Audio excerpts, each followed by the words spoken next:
Sertoba Media, where the struggle is real to be awesome.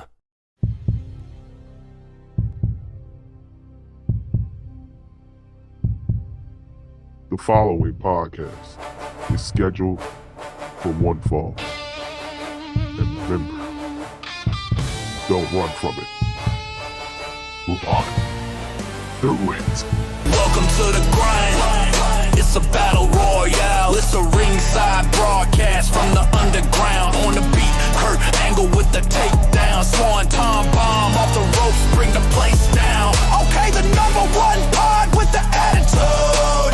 Cutting straight promos on the avenue. All you wanna read bookers, yo, we laugh at you. Only talking facts and the truth when we passing through. When you step into the ring, bring your A game. Cause there's levels to this shit, better maintain. All these marks can't understand how to play the game. All my day ones, put your finger up, acknowledge Roman Reigns. The grind. The grind. Hey, what's good, everybody? Welcome back to another episode of The Grind. I am your host, Korrey, and we're here to talk about all things WWE. You can catch The Grind on many different social media platforms, but if you want full episodes of The Grind, you got to catch it right here on Sertoba Media, Sirtoba, where the struggle is real to be awesome each and every single day. Saturdays, 4 p.m. Eastern, right here on Sertoba Media. You can catch The Grind on other social media platforms as well. Some of them are being revamped, so just, letting you know ahead of time. But you can catch it on those platforms as well. Please give it a like, share, subscribe, follow, like, share, subscribe to Sertoba Media on all social media platforms as well. And now, let's get into what we got for today. All right, so I was given this idea by, he's like a brother to me, him and his family, brother Gerard Johnson. I appreciate you, bro. And he gave it to me maybe about a month or two ago. I want to say about a couple months. And I finally think it's about time we debut this series. Now, this is going to be something that is ongoing, so it's not something that you're going to see every week or every other week or whatever that may be. As I said before, I do have responsibilities, and this type of episode needs a lot of work and intention. But because of recent events, I feel that it is no better time than now to debut the series called Bad Booking. As you all may know, Karrion Kross, Mr. Kevin Robert Kazar, excuse me if I said it wrong, Kazar, was, essentially released from WWE, even though it wasn't formally a release. They let his contract expire, and I've got a bone to pick with WWE. Now, he wants to come back. He wants to finish his career. Him and his wife, Scarlett, wants to be there. And I got no problem with them being there. Just like me, I have my issues with WWE as well, but it's not going to stop me from watching the product. It's going to take something very monumental for me to walk away and say, okay, I need to search different avenues. So I definitely respect where he's coming from. He spoke about it on the Sam Roberts show. If you did not check out his documentary on YouTube, my God, please go watch it. Matter of fact, I'm going to add it into my comments down below. There will be a link to his YouTube where you can see his documentary. It was phenomenal. But what I really want to talk about today is what led to this point. What got us to where Karrion Kross, Kevin Kazar is no longer with WWE. So, if you do not know, he was known as Killer Kross on the indie scene. He's known for his movesets that'll make you cringe. That'll make you like, God, dog, ain't nobody supposed to cringe and fold like that. Like his Doomsday Saito suplex. I freaking love it. And he's a larger than life character. He is somebody that he looks the part, he speaks the part, but there was something missing. And eventually he got that call to come to WWE NXT during the Black and Gold era. Jesus. He showed up during the Black and Gold era where Triple H was running the show. And the way that he was presented from the start was absolutely phenomenal. His aura was off the charts. His wife was heavily involved, which I know is very important to him. She was heavily involved, and the character had direction. He was basically Obafemi before you see Obafemi now. This dominant, overpowering, overshadowing character that you just knew eventually you was gonna have to fall and pray. Period. And at first, I was enamored by his aura, by his character, by his work. Because at that point, I mean, it's no mistake that I am a Finn Balor fan. Where it's over there, yeah, over there. I'm a Finn Balor fan through and through, and you know, an episode of Bad Booking will come with Finn Balor on it here in the near future. It will. But today with Karrion Kross, like he was so dominant, and it made sense. It wasn't Goldberg dominant where I could only do 3-4 moves and then, you know, oh well, have a great night, everybody. And Goldberg had to rely on his aura, where Killer Kross was the opposite. He garnered your attention through his work, through his mic skills.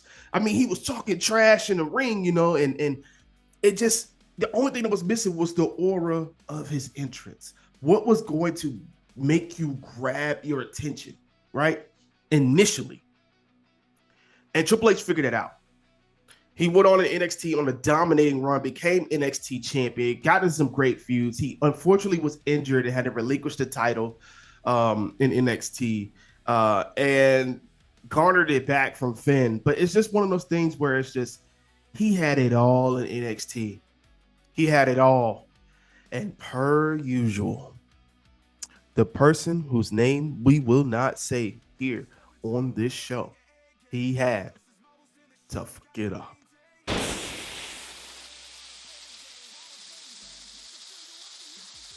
So when Karrion finally, they said, you know, he's done with NXT, it's time to move him up to the main roster. The first mistake in bad booking is that Scarlett was not with him. It's a total package here. She adds an element of allure to the character Karrion Kross. Period. Right? Think about it. She was the dark, I forgot the nicknames they give her, but she's like the dark witch. She's like that person that keeps him guided, you know, like the wise man to Roman or the oracle to Seth now, like that person that guided him through matches, the one that kept him level through matches and whatnot. And she added a different layer to that character. So the first thing was he went onto the main roster and didn't even have his wife, a layer of his character. Second thing, they tried to change him. Oh my God. When I seen this man come out with the "This is Sparta" gear, I about lost my I about lost it. Like, what in the hell are we doing? The lighting is there, the entrance is there. Like, what are we really doing here? And it almost makes me feel like, you know, am I on a show? Am I on Punked right now? Like, it was literally a layup. You just moved that same character from NXT into the main roster. The only one that I feel like they got it right from the start, well, two, that they got it right from the start going from NXT into the main roster was Kevin Owens, with him and his feud back and forth with John Cena. And then Finn, when he first got on. Finn never would have got hurt. I think a lot of things would be different for him, but we'll talk about that in his own episode. But it was a layup for him. Triple H did the hard work. Like, bro, I wish somebody at work would do my hard work so that way I could just, you know, and I don't understand why we felt the need to one up. I guess that's what it is. I don't know what that guy's name, whose name we will not mention on this podcast, was thinking. But his son-in-law gave him a layup. Like, bro, just take the layup. The only thing you got to do is put him in the right storyline. And speaking of storylines, the third thing that we did with bad booking, he lost immediately. Not only did he lost, and don't get me wrong, this man is a Hall of Famer. He is a legend in his own right. He is an icon in his own right. He has surfaced past many cultures with himself as a person and as a character. But you had him lose to Jeff Hardy. Boy, ain't no way, boy. He goes from dominating dudes 2 times the size of Jeff Hardy on NXT to go to Raw, the main roster, and this is Sparta Gear, and lose to Jeff Hardy in about 5 minutes off of some BS roll-up. You got to be kidding me. Talk about no direction. So now we've doomed this character in about 7 minutes worth of time total. When you talk about interests and the match itself, we've doomed this character in about 7 minutes. When I saw that, give me a second. A few moments later. Get in there. Try. Get in there. So when I saw that with him and Jeff, like, I instantly want to wipe my hands with the character. I felt bad for Karrion, right? Because I know we just want to be a good old boy and we just want to make sure that we do what the boss asks us to do and blah, blah, blah, blah, blah. And look where that got you. He was not involved in any significant storyline throughout his first main roster run. None. To the point where COVID eventually takes place and they release him. You don't send him back to NXT, right? NXT was still going on. You don't send him back to NXT. You don't put him in a program. You just release him. Budget cuts. Now, I can name probably about a good 40 superstars on your roster on that time who Karrion should have been kept over. So they let him go. About a year or so, 2 years later, Triple H brings him back. He comes back onto the main roster. He attacks Drew McIntyre, the babyface at the time. But then he has this interaction with Roman Reigns and does TikTok to Roman. And this leads me into the number 4 spot on why this was bad booking. Where's that story? Where is that story? Where did we get to the point where heels can't go against heels? Where faces can't go against faces? Like, why did we just feel like there has to be some sort of description of a character? Why? Only thing you need to worry about is this. That's it. That's all you needed to know when it came between Karrion and Roman and have that feud, because Roman was on such a hot streak with him and his family in order to start to erase what Karrion had going on before he was released. Put him in a program with Roman.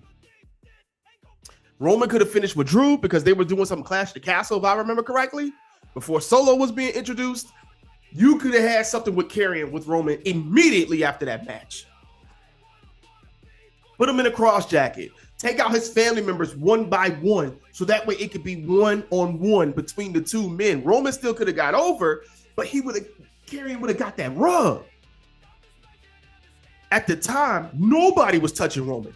Not a soul. Cody hadn't came back yet and reestablished himself within the WWE parameters again. So it was gold right there. Again, a layup that we continually looked at and just passed over.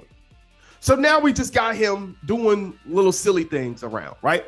Nothing leading into a true program. Him and Drew get into something. I believe it led to like a no holds bar match or something like that. Y'all correct me if I'm wrong, because I'm gonna be honest with you, I'm not going to look because I was that pissed about it.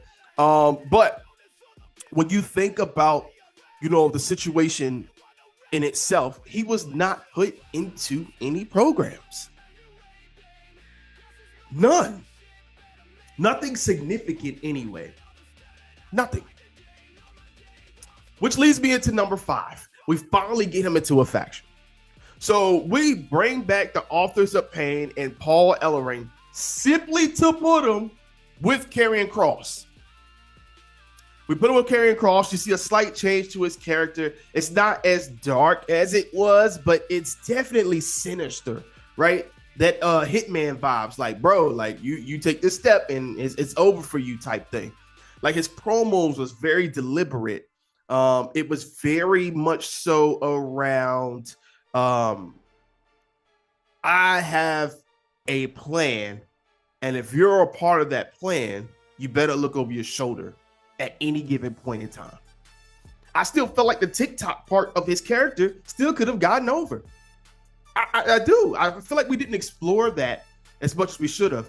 And I know I'm fast forwarding a little bit here because the rest of it is just murky waters, to be honest with you, because my man's was just thrown everywhere. So now we get into the point where he's partnered with the Final Testament. They have a few feuds, you know, and I'm starting to enjoy the fact that, you know, he kind of took over that spot Bray was doing with The Fiend. The Fiend, when people came into contact with The Fiend, they changed. You know, now I don't know if that was purposely planned or if that was something that just, you know, kind of transpired and they just started to implement. But people started changing after interacting with it. It's like he was able to hit that nerve within that person's mind and unlock them to be able to see that darker side or embrace that darker side of themselves. And he started to change people. And through the Final Testament, they started attacking people and stuff like that. But again, what did we do with the Authors of Pain? We didn't put them in the tag division so that way they could like go after the tag titles. Those dudes were dominant. They were some dogs in NXT. But what did we do? Nothing. Paul Ellering. What was the purpose of Paul Ellering? He was not put into a significant place. You already had Scarlett. What do you need Ellering for? So he was not put into any significant programs that really helped the faction or him as a character. So now we're moving on. And they finally get into some sort of program with the Wyatt-Sicks. The Wyatt-Sicks, brand new faction, you know, based off of, you know, what Bray has left, etc. The faces at the time.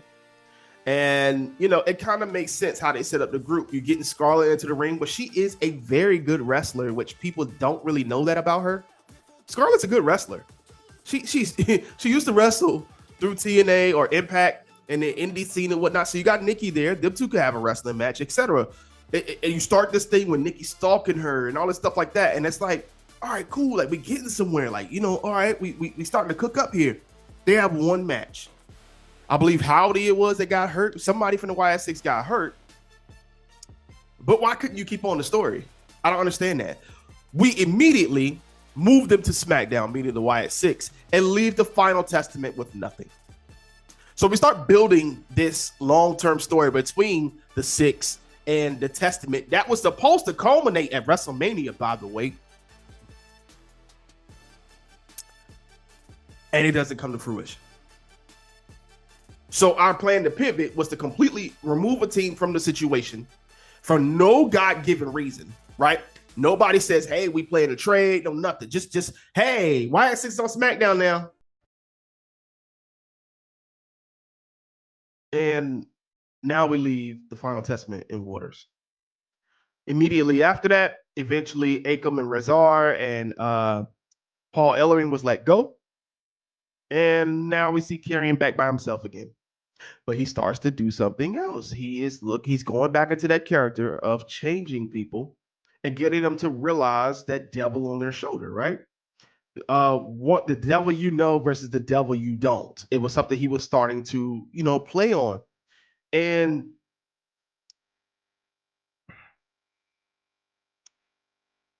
the next thing that leads me on this list is that he has not won any major feuds. Any feud at all, he has not won it, or it was to be continued. Sami Zayn, he didn't win it. I mean, Xavier Woods, I guess you could say he won it because, you know, the whole New Day changed. Who knows? And it was just, to me, it felt like just a waste of time.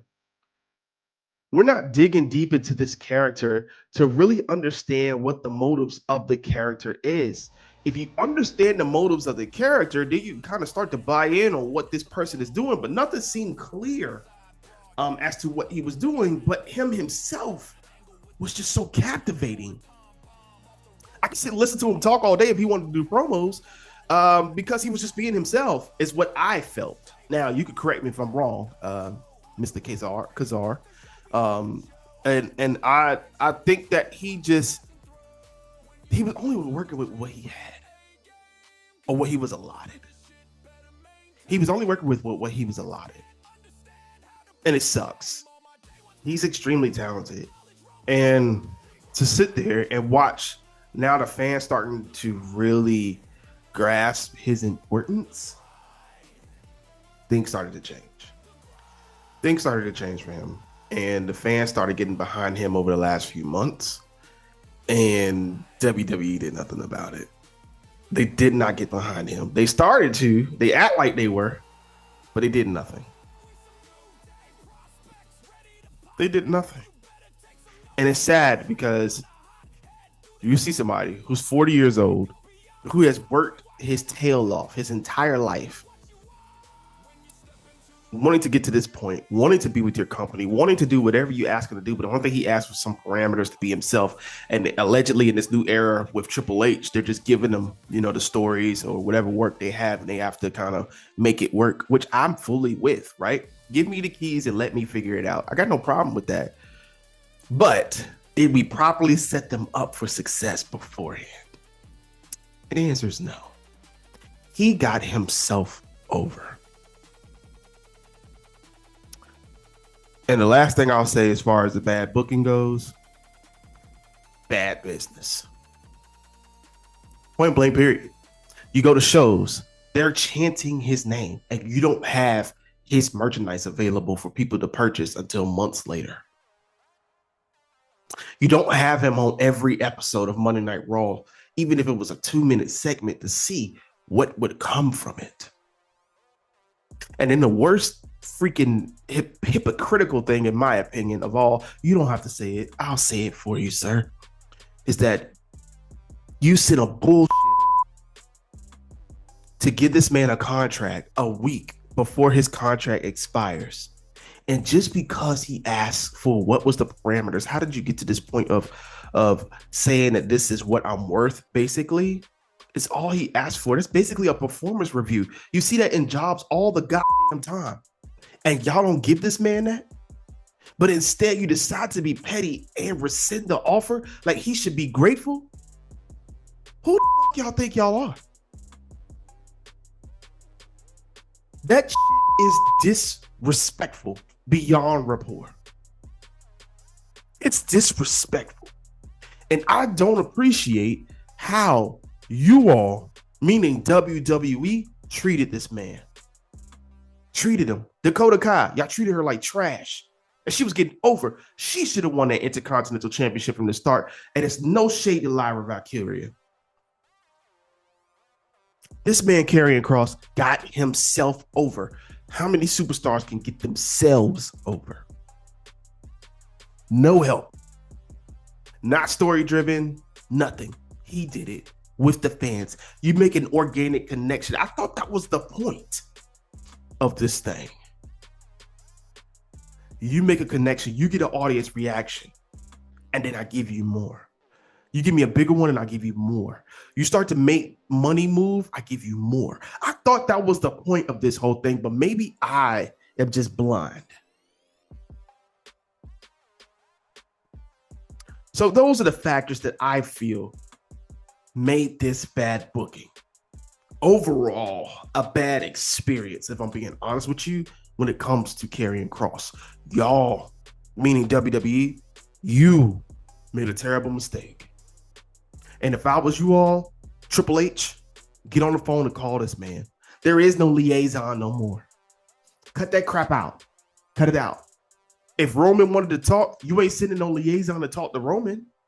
And don't give me this whole crap about, well, Roman is on a different level. Guess what?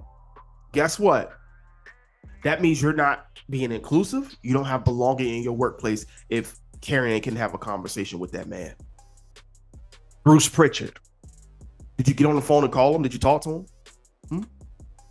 him?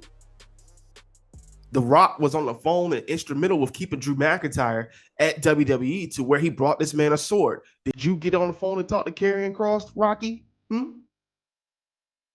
No. When you are running a space, it has to be inclusive and belonging for everyone. That means everyone has a level playing field. Equity versus equality. You get the same opportunity. Now, what you do with that opportunity, it is up to you. And you all did not do that. You didn't live up to that. You let this man walk over the fact that he asked for a performance review. Because that's basically what he did. A performance review. And because he just questioned how you got to this point so he can understand his value, you all chose to basically put your ass up to his face. And I don't appreciate it. So with that being said, y'all go check out Karrion Kross's, well, he's not Karrion Kross right now. He is Mr. Kevin right now, Kevin Kazar. Go check out his book, Life is Fighting. It's available on Amazon and many other places. Also, check out his documentary. I'll pin that link in the comment or in the comment section down below, so that way you all can go check that out. And I'm hoping that they get this right and get him back on the TV screen and put him in a prominent storyline. He is world championship material. Finn Balor is like 44 and still going. Come on. He's only 40. Let's stop. All right, y'all. But that is it for episode 1 of Bad Booking, episode 42, 43 of The Grind. My brain has been crazy. I have been traveling, as you all can see, for the last month. I'm finally home and able to chill for a few minutes. So I'm happy to spend some time with you all on this lovely Saturday. A couple things before we get out of here. Number 1, follow Sirtoba Media on all social media platforms, SIRTOBA, where the struggle is real to be awesome each and every single day. Follow Sirtoba Media, like, share, subscribe on all social media platforms. You can catch The Grind every single Saturday, 4 p.m. Eastern. Full new episodes of The Grind right here on Sirtoba Media. And as always, getting right is never done. Stay true to what you do, stay true to why you do, and always stay true to you. See you all next week. Keep it